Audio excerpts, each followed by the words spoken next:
papá no me apoya en tener escuelas de paga, siempre me ha dicho que de gobierno, y como mi mamá no, pues siempre hubo un choque. Fue buena con las amistades, pero con los maestros y el nivel que tenía la escuela, para mí se me hizo muy pesado. Y fui como, me gustó más el relajo, me gustó más conocer la gente, salirme a divertir, y las materias fue lo último que dejé, y fui acumulando los extraordinarios. Sí, era como lo común, pero sus exámenes eran de 100 preguntas en biología, eran de memorizar mucho, y la verdad no me gustaba estudiar. 8 extraordinarios, y con 9 me corrían, pero si juntaba las 9 tenía que repetir la prepa desde primero. Sí, la mitad, porque unos no explicaban bien los temas y otros sí, te daban, se alejaban de lo cuadrado, de los mismos siempre puntos, y anotar, y que el que se lo haya aprendido bien y el que no, no. Y había otros que te exponían con presentaciones, hacían que hicieras equipo, hicieras dinámicas, y era ahí donde a mí me iba bien.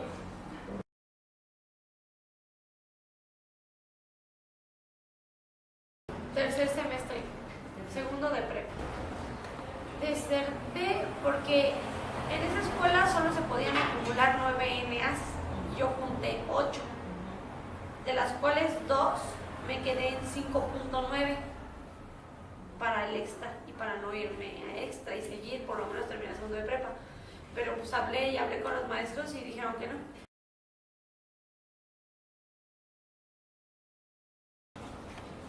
De mi mamá fue como que sí pensaba que me iba bien, pero yo siempre le mostraba mis boletas, pero ella también no se fijaba mucho. O sea, también como que no me prestaba atención. Y mi papá no se metía porque dijo, tu mamá decidió de paga es, y yo no me meto. Si es de gobierno, yo sí te presto atención, si es de paga, no. Entonces, cuando yo le dije a mi papá, él dijo, pues a trabajar y búscate otra escuela en la que te acepten, en la que te revaliden. Y mi mamá igual, búscate una en la que te revaliden. Yo creo, la escuela era muy buena y me gustaba mucho, su nivel académico era muy bueno y yo quería tener ese nivel académico, pero yo no lo tenía, yo no podía seguir ese paso, no podía, y por eso troné. Pero la escuela era buena, más bien, yo no pude seguir el paso. Pues ahorita pues, lo sigo pensando porque pues, tengo un trabajo y pues estoy cómoda. No he requerido los estudios para seguir.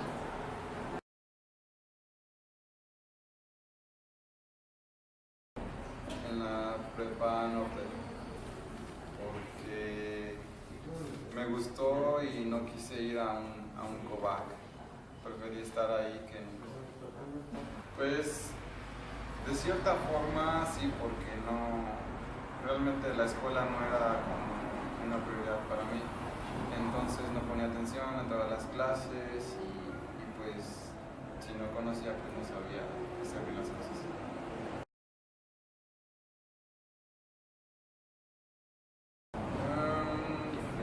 Pues de cierta forma, porque siempre había conflictos con maestros por el tipo de personalidad mía y de los maestros que no congeniábamos o no se daba un trato correcto con ellos, pero pues me parecía en general pues sí algo bueno por parte de ellos.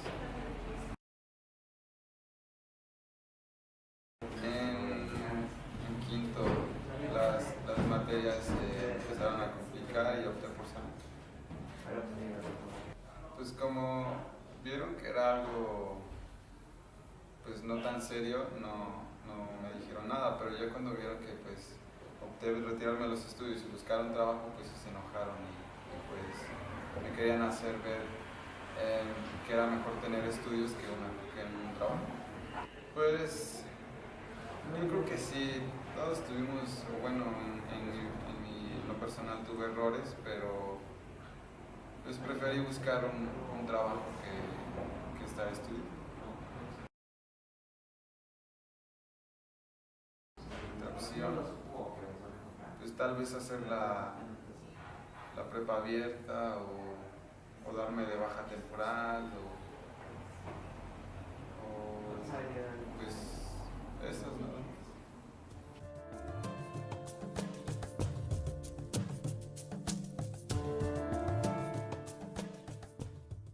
Deceso escolar son aquellos alumnos que no llegan al término de sus estudios, quiero decir, pueden salir desde el segundo, tercer, cuarto por diferentes causas, pero no llegan al término de la preparatoria o de la educación media superior. En el estado de Querétaro yo pienso que la mayor deserción se da entre el tercer y el cuarto semestre, como que ya en el tercer semestre es donde los chavos se definen y se deciden a quedarse o a irse. Hay muchísimos, yo puedo decirte, como problemas económicos, sobre todo yo creo que los chavos en esta edad están como en el cambio y como que todavía no alcanzan a ubicarse o a definirse realmente lo que quieren. También se dan algunos problemas de adicciones, de embarazos prematuros, y bueno, las niñas se tienen que salir a cuidar a los hijos, a trabajar para poder mantenerlos. En el caso de los dos, también problemas familiares, se da mucho en el contexto cuando los papás se divorcian.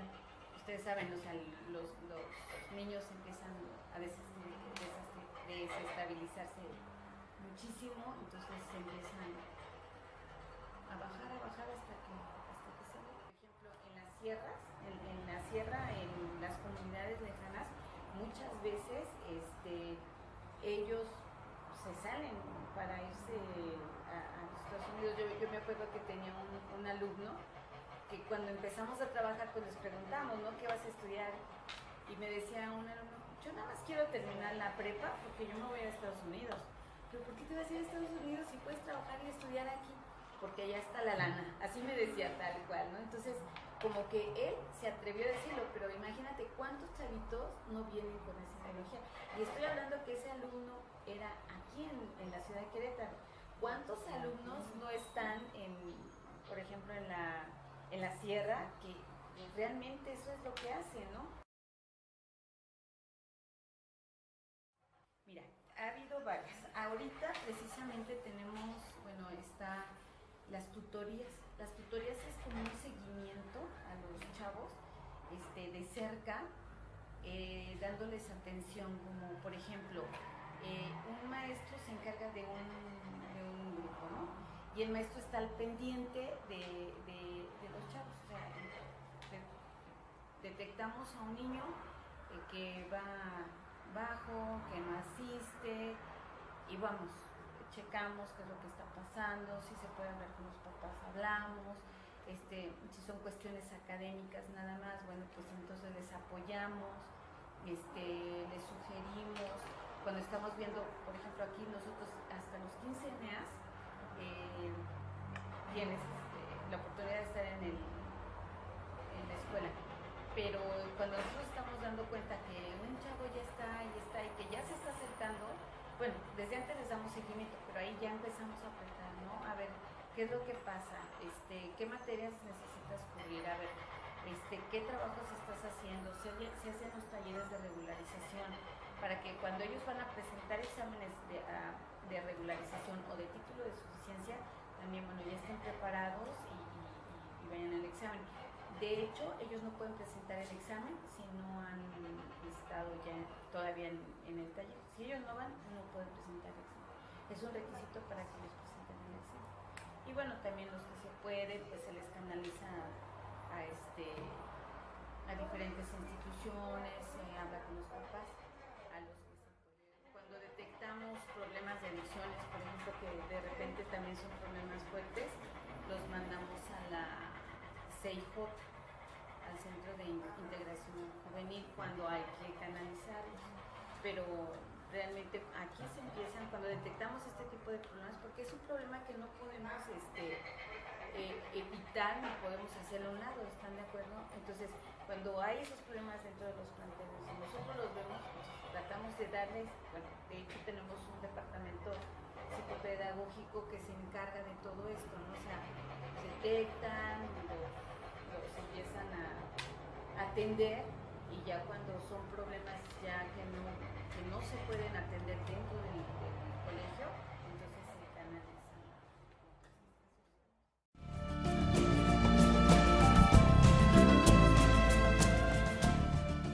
Yo entiendo a la deserción escolar como el abandono, ¿no?, de los estudios formales ya establecidos, ya inscrito, ¿no?, y cursando formalmente cualquier institución educativa, y el abandono total de los mismos, ¿no? Eso entiendo yo por deserción escolar. Tendría que ser multicausal. Puede ser desde las capacidades limitadas o no desarrolladas, o bien tratadas por parte de la institución educativa hacia los estudiantes, y esos estudiantes ven un obstáculo o una barrera que no pueden transitar y deciden abandonar los estudios, ya sea por voluntad propia o por los resultados de las evaluaciones y las calificaciones que los orillan a eso.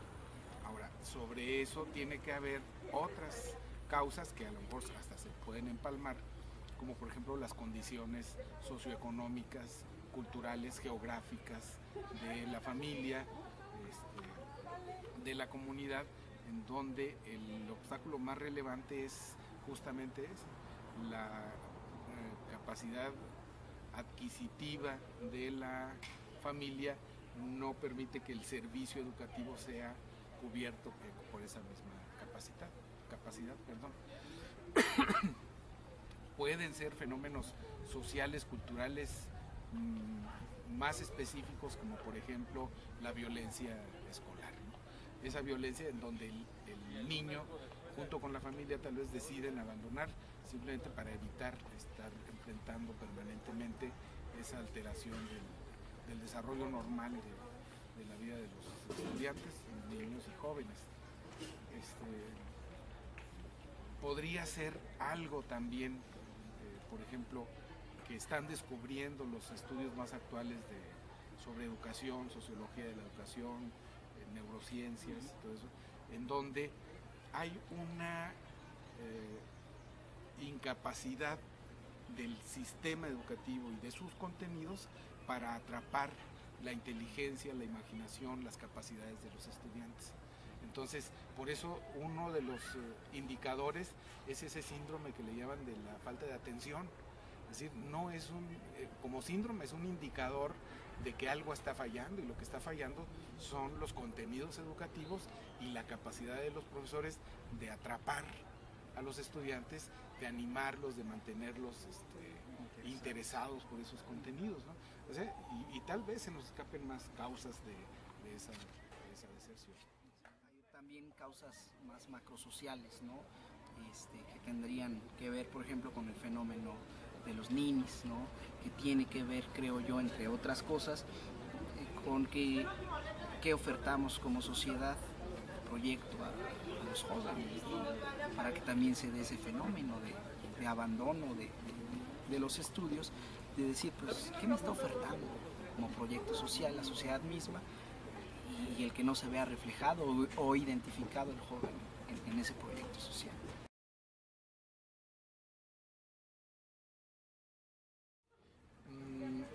Desde el punto de vista del sistema educativo, es decir, del Estado nacional, es una inversión que se pierde.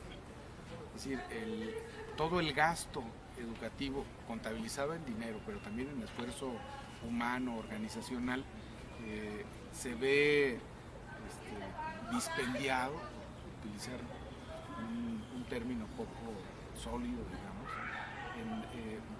porque la deserción escolar es un esfuerzo truncado, pero es un esfuerzo institucional, no solamente individual o familiar o de los establecimientos educativos.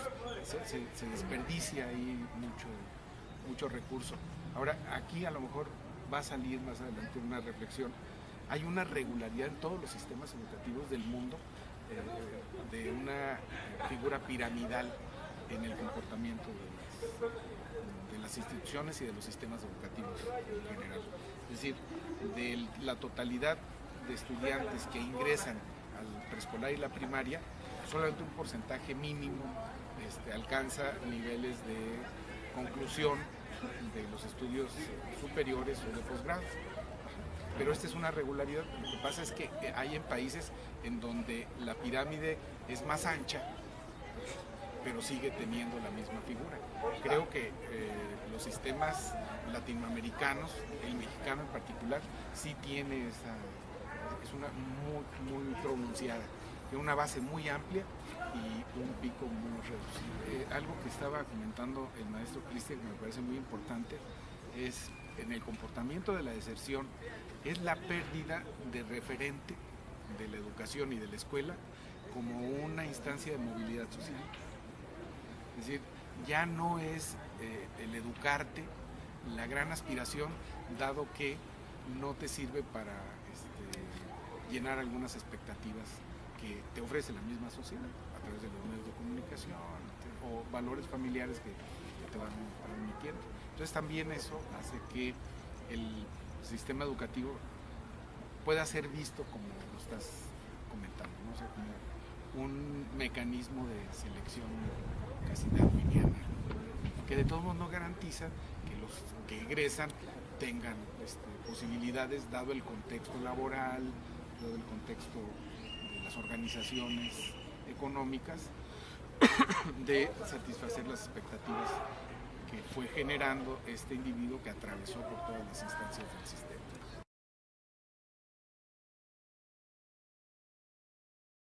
Yo creo que como todos los proyectos de investigación, de reflexión profunda, primero hacer un diagnóstico sobre las causas, costos y posibilidades, ¿no? Estos esquemas de planeación que son muy simples, pero al mismo tiempo difíciles de aplicar, de llevar a la realidad, pero que nos dan una información fundamental.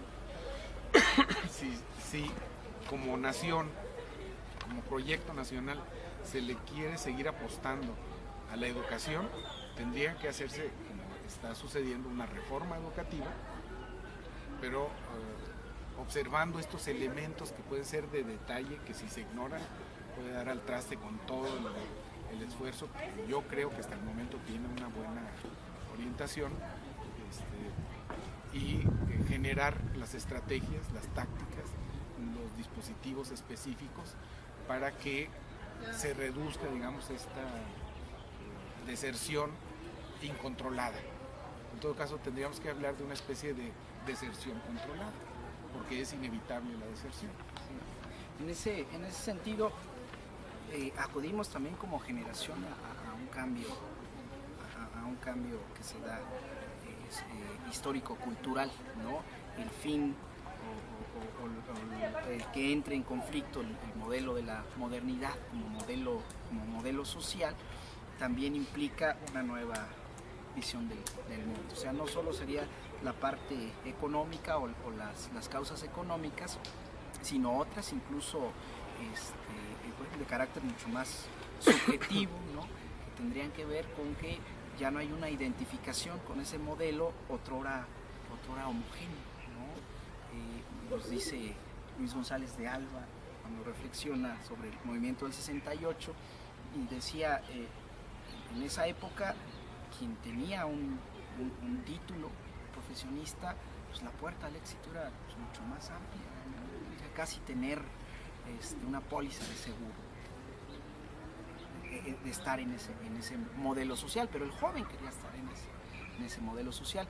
Hoy en día no, o sea, ya hay otras causas de carácter sociológico, de carácter psicológico, que impactan en el deseo del sujeto de llevar a cabo o no esa parte de la educación, ¿no? O sea, entra en conflicto, ya no se reproduce, ¿no?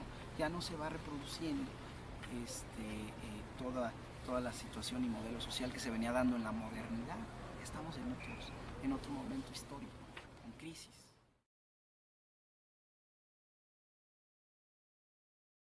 Personal de la UCEBEC aquí en Querétaro. O sea, sé que existe, no conozco el nombre del programa, es más de algún programa que están coordinados, pero tiene que ver mucho con el papel del profesor y de la escuela, del establecimiento, con un acercamiento más de concientización con los padres, de la importancia de la educación, es decir, un poco más emocional el programa que se está aplicando, que me parece bueno. O sea, ya hacer algo es mejor que no hacer nada, y eso te permite hacer evaluaciones y hacer ensayos para corregir, etc. Sé que reconoce la institución educativa queretana el problema y que sí tiene por lo menos un par de programas para tratar de paliar el enfoque específico y bueno, resultados que haya tenido, eso sí los desconozco. Aquí mismo en la universidad no es el papel central, pero se va incorporando el papel del tutor, ¿no? De que tengan un tutor los alumnos, cuyo papel no es el esencial, es evitar la deserción, no es el objetivo principal, pero sí es uno de los objetivos particulares, ¿no? Es decir, ayudar a organizarse al trabajador y que evite una deserción por causas de este tipo, ¿no? Ayudarlos a elegir también los contenidos que le agradan, para decidir a qué área va, pero creo que todavía no está así tan claro.